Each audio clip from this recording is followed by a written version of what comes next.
Everyone, I'm Aniya Jebson. Standing here, I feel exceedingly proud that I've got an opportunity to recite a poem before you all. Roald Dahl is one of the most famous writers in English and is well known as the children's author. The poem Television was one of the most important works of Roald Dahl, and this poem advises and inspires to read books instead of watching television.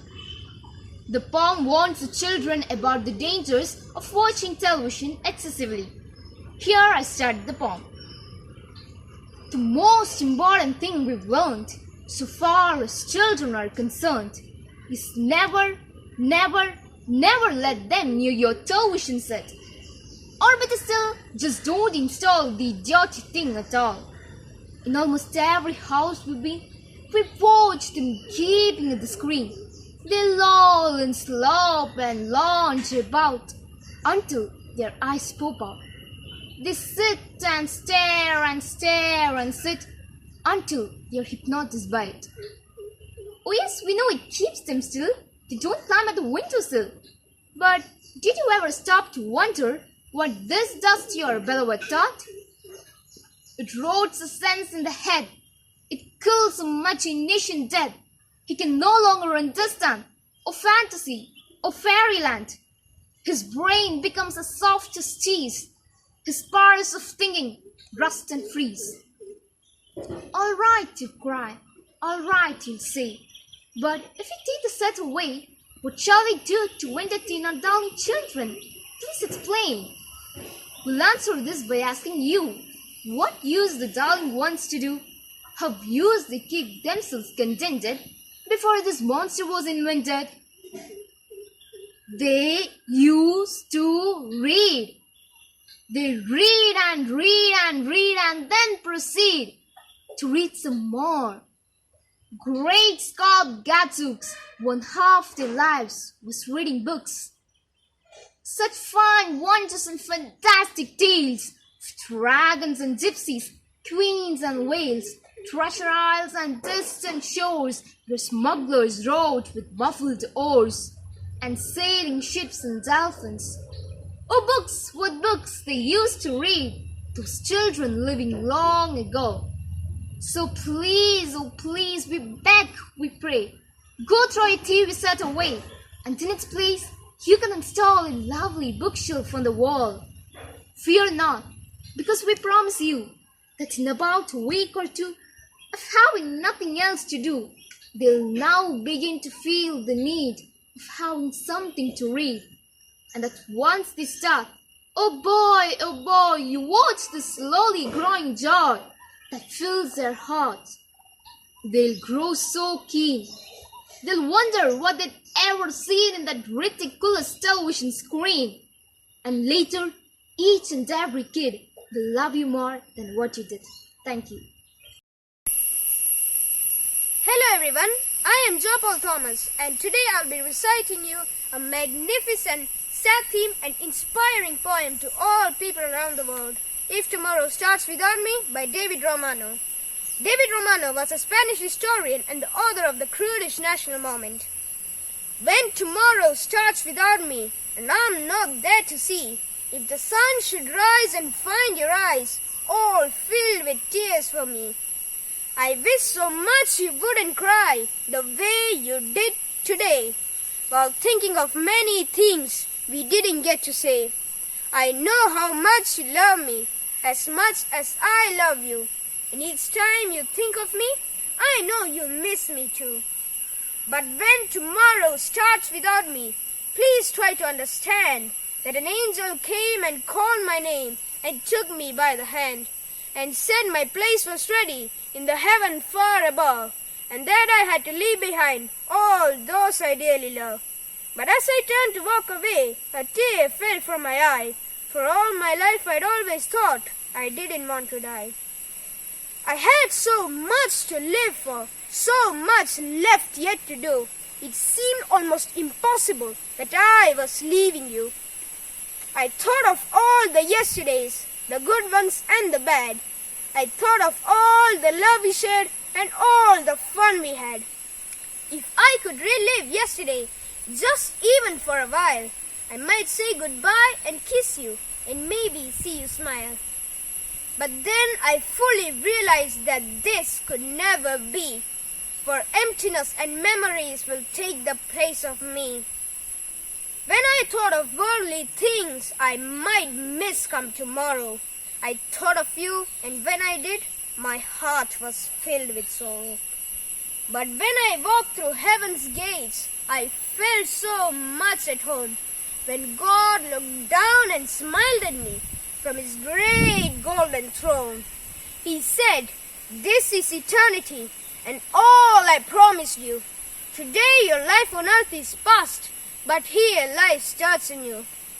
I promise no tomorrow, but today will always last. And since each day is the same, there's no longing for the past. You have been so faithful, so trusting and so true. Though there were times you did something you knew you shouldn't do. But now you have been forgiven, and now at last you're free. So won't you come and take my hand and share my life with me? So when tomorrow starts without me, don't think we're far apart. For every time you think of me, I'm right there in your heart. Thank you." Good evening. I am Raya Saif from Class 8A. Esteemed judges and respected teachers, it's my privilege to be here to recite the poem, I Am the People, The Mob, by Carl Sandburg. This is one from the collection of his poetry, the Chicago Poems. Here, the poet announces the unappreciated hard work of the working class of Chicago. I am the people, the mob, the crowd, the mass. Do you know that all the great work of the world is done through me? I am the working man, the inventor, the maker of world's food and clothes. I am the audience that witnesses history. The Napoleons come from me and the Lincolns. They die, and then I send forth more Napoleons and Lincolns. I am the seed ground. I am a prairie that will stand for much plowing. Terrible storms pass over me. I forget. The best of me is sucked out and wasted. I forget. Everything but death comes to me and makes me work and give up what I have, and I forget. Sometimes I growl, shake myself and spatter a few red drops for history to remember. Then I forget. When I, the people, learn to remember. When I, the people, use the lessons of yesterday and no longer forget who robbed me last year, who played me for a fool, then there will be no speaker in all the world say the name the people, with any fleck of a sneer in his voice or any far-off smile of derision. The mob, the crowd, the mass will arrive then. Thank you. Hi, I'm Agnes Shijumon of Class 8A. My father is my first teacher. I love him, adore him, and will aim him because he opened the gates of wisdom before me. Hope all mothers will excuse me. Maternity has no substitutes. Blue, written by the celebrated American poet Brian Allen Haycock, is one such piece, which appeals more to the heart than to the head. Honorable jury members, august audience, with your grace and permission, may I make an endeavor to appreciate Blue, for our enjoyment and your assessment. Here it goes. She was one pink and soft with all her toes. She had my eyes and her mother's nose. She cried for a moment and then settled down, the angel of my life with her hair of brown. Months went by, we watched her grow. Something was wrong, we had to know. The doctor called with a concern on his mind and told me my angel had been born blind. I cried for a while, then I got mad. This was not my idea of being a dad.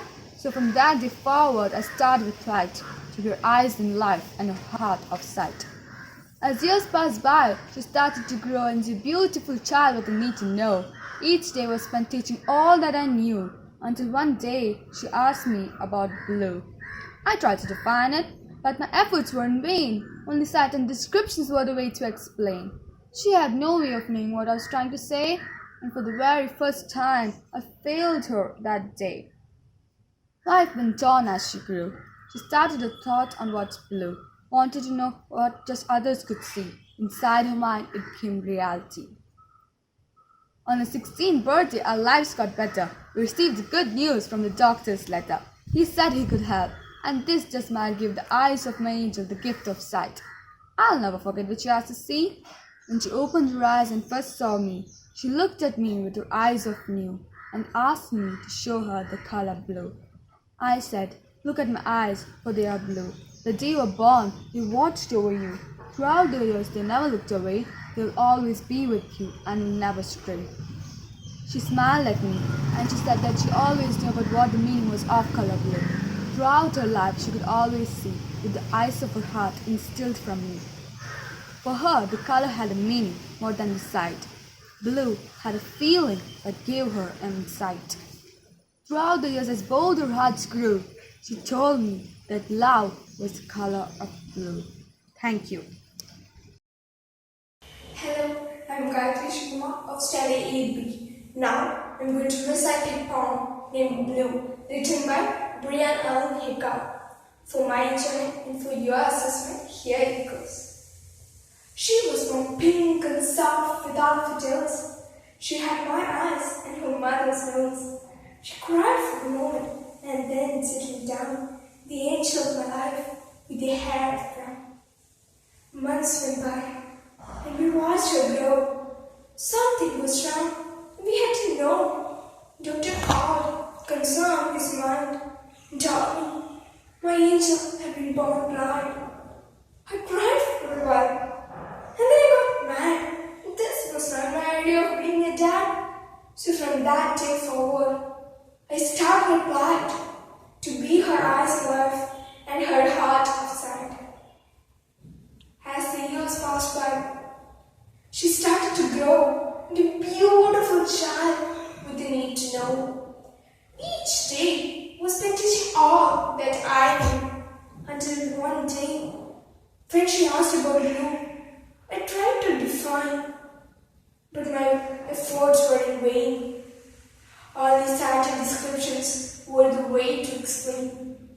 She had no way of knowing what I was trying to say.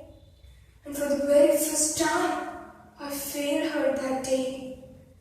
Life went on, and as she grew, she found her thoughts on what is blue, wanting to know just what others could see. Inside her mind, it became reality. On her 16th birthday, our lives got better. We received a good news from a doctor's letter. He said he could help, and that this just might be.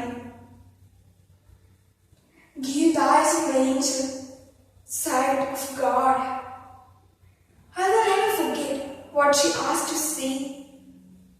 When she opened her eyes, she first saw me. She looked at me with the eyes of neon and asked me to show her the color blue. I said, "Look at my eyes. For you, they are blue.